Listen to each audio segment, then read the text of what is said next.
ગામડું હોય કે શહેર, નાના હતા ત્યારની એક વાત બધાએ સાંભળી હશે, જેમ આપણે કહેતા કે વાર્તા રે વાર્તા, ભાભા ઢોર ચારતા, ચપટી બોર લાવતા, છોકરા સમજાવતા. આ છોકરા સમજાવવાની ટેવ ગુજરાત રાજ્યના ધારાસભ્યોને અને ખાસ તો સત્તા પક્ષને હજુ સુધી ગઈ નથી. એના વિશે શરૂઆતમાં કરીશું વાત. નમસ્કાર, આપની સાથે હું દેવાંશી.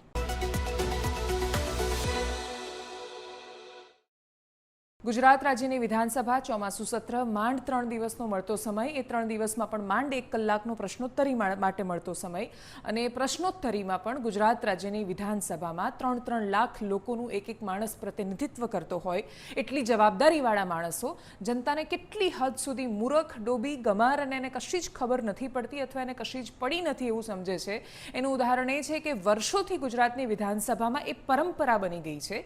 એ પ્રકારની પરંપરા કે જાણે એમાં ગુજરાત રાજ્યનું ગૌરવ વધારતા હોય અને વિધાનસભાનું ગૌરવ જાળવતા હોય એ રીતે એકદમ વાહિયાત સંકલનની બેઠકમાં પૂછી શકાય. કશું જ નહીં તો તમે એક સામાન્ય આરટીઆઈ કરીને પણ જાણી શકો, આરટીઆઈ પણ નહીં તમે માત્ર એક ફોન કરીને જાણી શકો, એ પ્રકારના પ્રશ્નો એ રાજ્યની વિધાનસભાના ફ્લોર પર પૂછે છે. એક પ્રશ્ન એકવાર કોઈક પૂછે તો આપણે એવું માની લઈએ કે હા ઠીક છે, આવો પ્રશ્ન એમણે પૂછી લીધો, એ દિવસે એમને એવું મન થયું હશે. આખી એક પેટર્ન સેટ થયેલી છે. વિધાનસભાનો સમય જાણી જોઈને બરબાદ કરવા માટે દંડકની ઓફિસમાંથી આવતા પ્રશ્નો એ સીધી જેની ચિઠ્ઠી પહોંચે. વિધાનસભામાં ધારાસભ્યોને ટ્રેનિંગ આપવામાં આવે છે. અધ્યક્ષ અત્યારે જે શંકરભાઈ ચૌધરી બન્યા એમણે તો ખૂબ બધા પ્રયત્નો પણ કર્યા અને ટ્રેનિંગ આપીને પછી આ ટેબ્લેટ આપી અને આઈપેડ આપીને પછી એની પણ એક અલગથી ટ્રેનિંગ રાખી અને પ્રયત્ન કર્યો કે ધારાસભ્યો જાણે એમને મળેલા અધિકારો વિશે. બહુ જ સરસ લાઇબ્રેરી છે.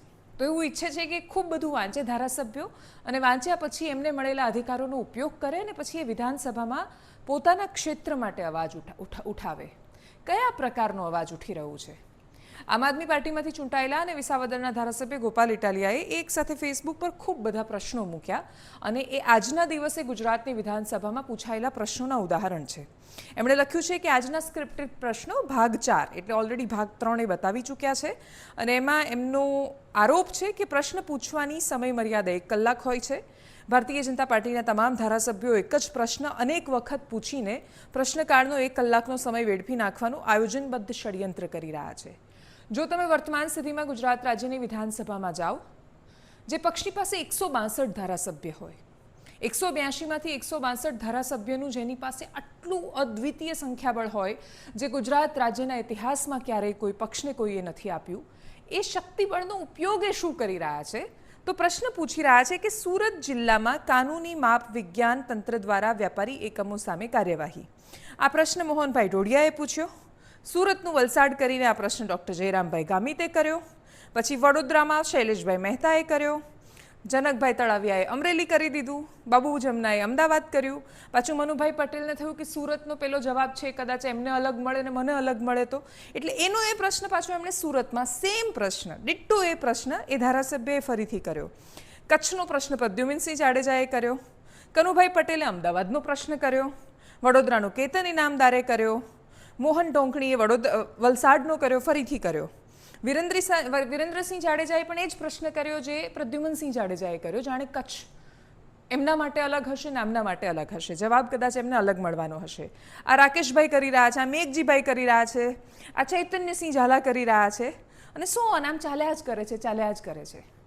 એકના એક પ્રકારના પ્રશ્નો ધારાસભ્ય એટલા માટે પૂછે છે કેમ કે આ પ્રશ્ને સંકલનની બેઠકમાં પૂછી શકે છે. આ પ્રશ્ને આરટીઆઈ કરીને પણ એની માહિતી મેળવી શકે છે.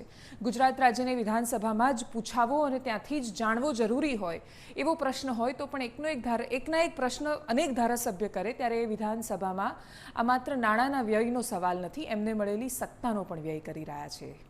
આજે ગુજરાત રાજ્યની વિધાનસભામાં બહુ રસપ્રદ ઘટનાક્રમ પણ સામે આવ્યો હતો. ઉપાધ્યક્ષ જેઠા ભરવાડ બેઠા હતા અને એમણે પછી ગોપાલ ઇટાલિયાના વખાણ કરીને કહ્યું કે બહુ બધા સિનિયર કરતાંય તમે સારું બોલી રહ્યા છો. જો કે જેઠાભાઈ ભરવાડે આવું શું કામ કહ્યું હશે એનો કોઈની પાસે કોઈ ચોક્કસ જવાબ નથી. અને ગઈકાલે આપણે વાત કરી હતી કે ગુજરાતની વિધાનસભા અને ગુજરાતનું સચિવાલય એ ગુજરાતમાં નથી આવતું. એ જ રીતે આજે એક નવું ક્ષેત્ર અમે તમારા માટે જાણીને લાવ્યા કે જે ગુજરાતમાં આમ આવે છે ને આમ નથી આવતું. આમ એ GJ3 છે એટલે ગુજરાતમાં જ આવે છે, પણ આવે ગુજરાતમાં નથી આવતું કેમ કે એમના ધારાસભ્યોને જનતા માટે એટલો બધો પ્રેમ ઉભરાયો કે રજૂઆત કરવા માટે ગૃહમંત્રી સુધી પહોંચ્યા અને ધારાસભ્યોના કહેવા પ્રમાણે ગૃહમંત્રીએ એમને આશ્વાસન પણ આપ્યું છે કે એ રાજકોટને ગુજરાતમાં નહીં ગણે. કારણ શું? રાજકોટમાં પણ આખા રાજ્યની જેમ હેલ્મેટની સામે ડ્રાઈવ ચાલી રહી છે. રાજકોટવાસીઓ આક્રમક છે, એમણે કહ્યું કે નહીં પહેરું હેલ્મેટ, એટલે કાકા તો માથે તપેલું પહેરીને ગયા અને પછી કહ્યું કે હું તપેલું પહેરીશ પણ હું હેલ્મેટ નહીં પહેરું, મારું માથું મારી મરજી. ખૂબ બધા લોકોએ તો માથા પર ને પાછળ આમ હોર્ડિંગ લગાવીને ફરતા હતા કે મારું માથું મારી મરજી અને તમે કોણ ફરજિયાત તમને હેલ્મેટ પહેરાવવાવાળા. હેલ્મેટનો નિયમ છે, હાઈકોર્ટના નિર્દેશ છે, પોલીસે કાર્યવાહી શરૂ કરી છે. જનતાનો આક્રોશ એની સામે નેતાઓએ સરેન્ડર એટલે થવું પડે છે કેમ કે પોલીસ નેતાઓની સામે કાર્યવાહી નથી કરતી. આ બધું જ થઈ રહ્યું હતું ત્યારે સમાંતરે ભારતીય જનતા પાર્ટીનો રાજકોટમાં કાર્યક્રમ હતો. એ કાર્યક્રમમાં ભારતીય જનતા પાર્ટીના કોર્પોરેટરથી માંડીને કાર્યકર્તાઓ બહુ જ બધા લોકો હતા કે જે 2 વ્હીલર પર આવી રહ્યા હતા અને કોઈએ હેલ્મેટ નહોતું પહેર્યું. કોઈએ હેલ્મેટ નહોતું પહેર્યું એ નવાઈની વાત નથી. એની પહેલાં જે પેલી તિરંગા યાત્રા નીકળી ને એના સિવાયની પણ જેટલી યાત્રાઓ નીકળી ત્યાં ભારતીય જનતા પાર્ટીના કોઈ નેતાઓ હેલ્મેટ પહેરીને નહોતા ગયા અને છતાંય ના એમને મેમો મળ્યા કે ના એમની સામે પોલીસે કોઈ કાર્યવાહી કરી.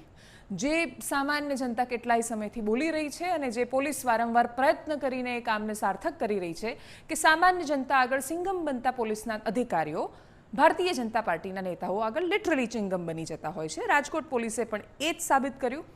આ બધું જ્યારે થયું ત્યારે રાજકોટમાંથી ખૂબ આક્રમક પ્રતિક્રિયાઓ જોવા મળી. લોકોએ સ્વીકારવાની ના પાડી અને પછી ભારતીય જનતા પાર્ટીને યાદ આવ્યું કે દુનિયા આમથી તેમ થાય, નિયમો ગમે તે કહેતા હોય, બંધારણ ગમે તે કહેતું હોય, જીતવું જરૂરી છે અને હેલ્મેટમાં જો લોકોને લૂંટે રાખીશું તો પછી જીતવું એટલું આસાન નથી બનવાનું. શું પ્રતિક્રિયા આપી ભારતીય જનતા પાર્ટીના ધારાસભ્યએ સાંભળી. કોઈ પણ પ્રકારના દંડ દ્વારા આપણે લોકોને હેલ્મેટ પહેરતા નથી કરવા. લોકોમાં જાગૃતતા આવે અને આજ સવારથી જ લોકોને ફૂલ આપીને, પુષ્પ આપીને એક અવેરનેસના ભાગરૂપે આ અભિયાન ચાલુ કર્યું છે. પરંતુ લોકોને ફરજિયાતપણે કોઈ દંડ ઉઘરાવી અને આનો અમલ ન થાય તેવી અમને ખાતરી આપી છે કે અમારે એવી રીતે કોઈ આવા દંડ ઉઘરાવી અને લોકો જ્યારે ફરજિયાતપણે આવી રીતે એનો દંડ ઉઘરાવીને અમલ નથી કરવાનો.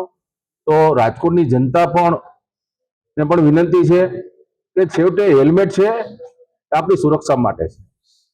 એના દંડથી કોઈ સરકારને કોઈ એવી આવક કે કોઈ આવક માટેનું એ માધ્યમ નથી. પરંતુ સમગ્ર દેશમાં હેલ્મેટ એક સુરક્ષાનું માધ્યમ છે. તો એના માટે લોકોમાં અવેરનેસ અને લોકોમાં જાગૃતિ દ્વારા હેલ્મેટ પહેરાવવામાં આવે, નહીં કે કોઈ કાયદાની કે દંડની રકમની કડક અમલવારી કરીને.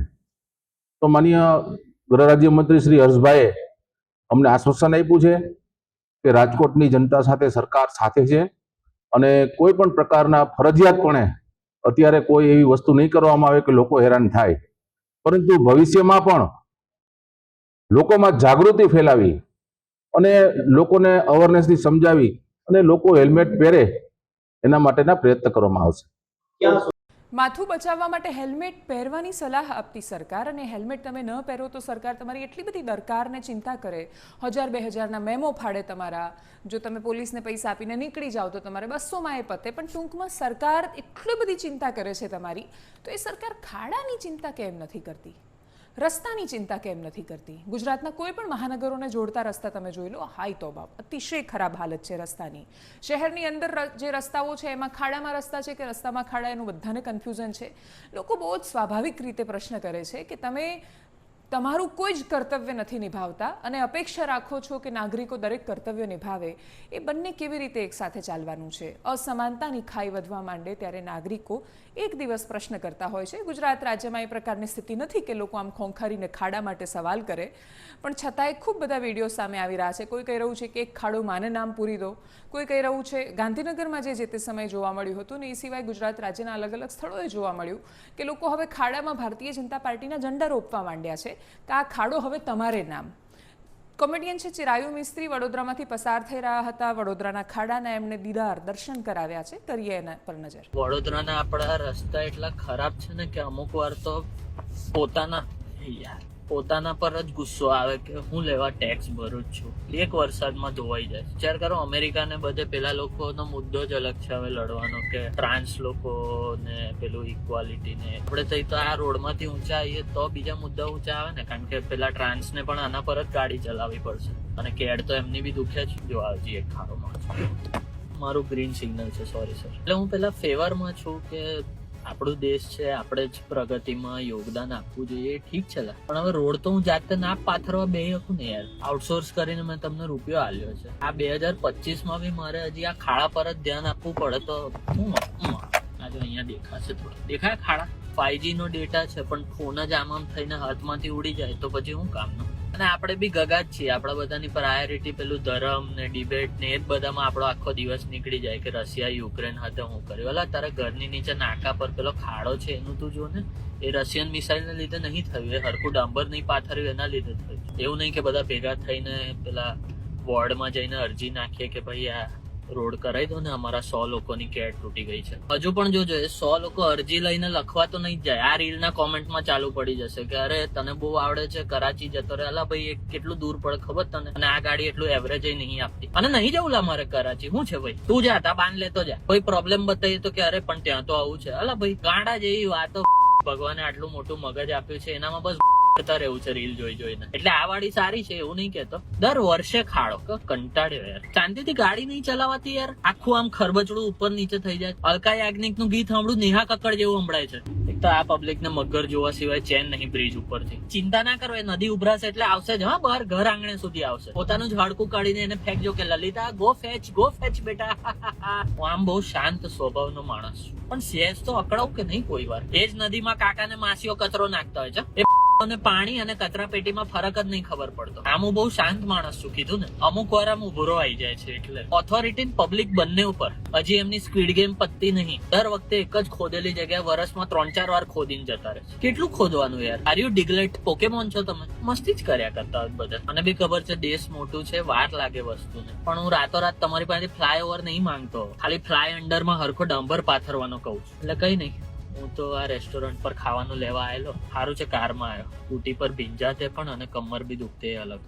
એડવર્ડ લોરેન્સ નામના મેથેમેટિશિયન કેઓસ થિયરીને સમજાવવા માટે બટરફ્લાય ઇફેક્ટ નામની એક થિયરી આપે છે.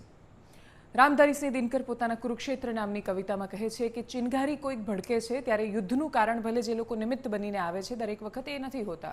ખૂબ વર્ષોથી હૃદયની અંદર ધરબાયેલી પીડાઓ, કચડાયેલા અવાજો એ બધા જ અચાનક એક વિસ્ફોટ બનીને ફૂટે અને પછી આપણે એને ક્રાંતિનું અથવા યુદ્ધનું નામ આપી દઈએ. સોશિયલ મીડિયા કદાચ એ ચિનગારીને આગ બનાવવામાં બહુ જ મોટું કારણ બન્યું છે. જ્યારથી સોશિયલ મીડિયા આવ્યું ત્યારથી અચાનક જ યુવાનોને સમજાયું કે એમનો અવાજ છે એમ્પ્લિફાય થઈ શકે છે. પહેલાં કોઈ એક વ્યક્તિ પોતાના ઘરમાં કોઈ વાત કહે ત્યારે એને કોઈ પ્રતિસાદ મળે કે ન મળે, એ વ્યક્તિ જ્યારે એને સોશિયલ મીડિયા મળ્યું અને પછી એ ફેસબુક પર લખવા માંડ્યો અને પછી એ જ પ્રકારના વિચારોવાળા બીજા 10 માણસોની નીચે લખવા માંડ્યા અને પછી એને સમજાયું કે એનો અવાજ છે તો એમ્પ્લિફાય થઈ શકે છે.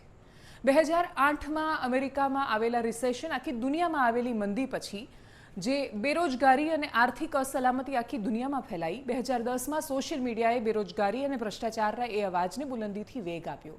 ટ્યુનિશિયા નામના એક દેશમાંથી એક ફ્રૂટની લારી ચલાવવાવાળા રેકડીવાળા એક છોકરાને લાફો મરાયો.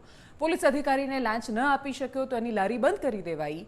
એ છોકરો કોર્પોરેશન પાસે પોતાની રેકડી પાછી લેવા ગયો તો પૈસા ન આપી શક્યો તો રેકડી પાછી ન મળી. એ છોકરાએ પોતાને આત્મદાહ આપ્યો અને એના પછી કોઈએ કલ્પના કરી હતી કે ટ્યુનિશિયામાં વર્ષોથી ચાલતા શાસનને યુવાનો પોતાના પ્રોટેસ્ટથી, ક્રાંતિથી અને સોશિયલ મીડિયાથી હટાવી દેશે.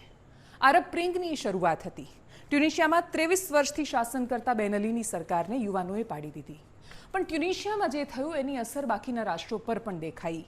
કોઈએ કલ્પના કરી હતી કે ઇજિપ્તમાં હોસ્ની મુબારક, લીબિયામાં મોહમ્મદ ગદ્દાફી કે જે 43 વર્ષથી સરકારમાં હતો, સિરિયામાં બશર અલ અસદ કે પછી યમનમાં અલી અબ્દુલ્લા સાલેહની સરકાર, કોઈ 23 વર્ષથી, કોઈ 35 વર્ષથી સતત શાસનમાં હતું, એ બધાની સરકારો પડી જશે.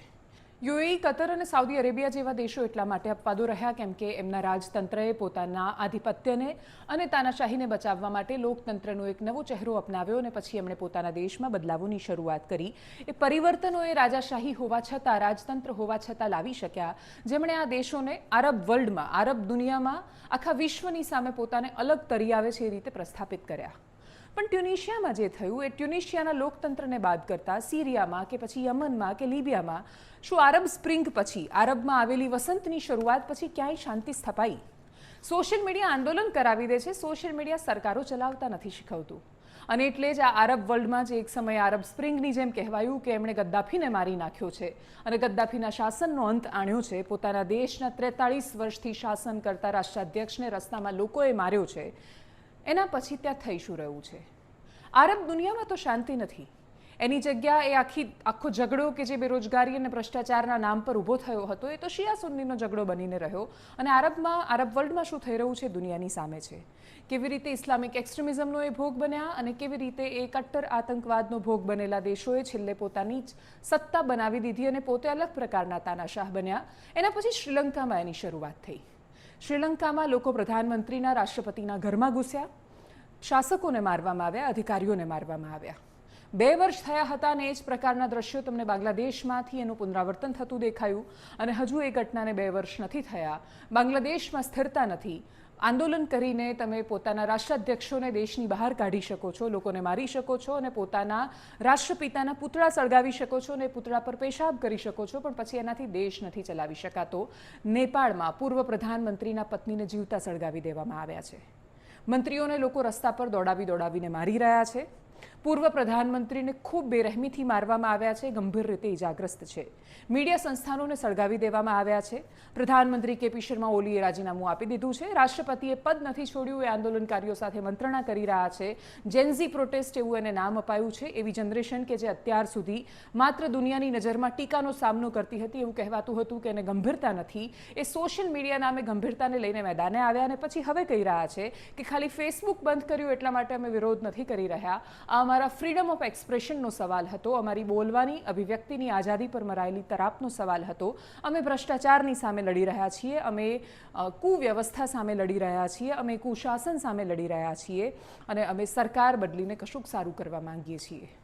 બાંગ્લાદેશ અને શ્રીલંકા કેટલું સારું કરી શક્યા, કે આરબ દેશો કેટલું સારું કરી શક્યા અને કેટલું નેપાળ સારું કરી શકશે પોતાના દેશના નેતાઓને મારીને ખબર નથી. પણ આ ઘટનાને હાલ તો ક્રાંતિની જેમ જોવાઈ રહી છે. નેપાળમાંથી આવેલી તસવીરો પર કરીએ નજર.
મિડલ ઇસ્ટમાં તેલ દેખાયું અને આખી ધરતી રક્તરંજિત થઈ.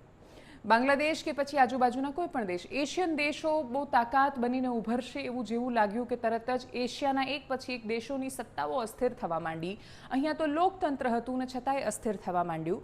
અમેરિકા કે પછી ચીન જેવા દેશો જ્યારે એમને અનુકૂળ નથી આવતું ત્યારે વિશ્વની મહાસત્તાઓ દુનિયાના નાના દેશોની સાથે કેવી રમતો રમે છે. દુનિયા વર્ષોથી એનું ઉદાહરણ જોતી આવી છે અને છતાંય દુનિયા કહે છે કે આ સમાનતાથી ભરેલું વિશ્વ છે. નેપાળ એનું વધુ એક ઉદાહરણ છે. આ વિશ્વની રાજનીતિનું ઉદાહરણ છે. એનાલિસિસમાં અત્યારે બસ આટલું જ. જો આપ અમને યુટ્યુબ પર જોઈ રહ્યા છો તો સબસ્ક્રાઇબ કરો, ફેસબુક પર જોઈ રહ્યા છો તો ફોલો કરો, વિડીયોને શેર કરો. નમસ્કાર.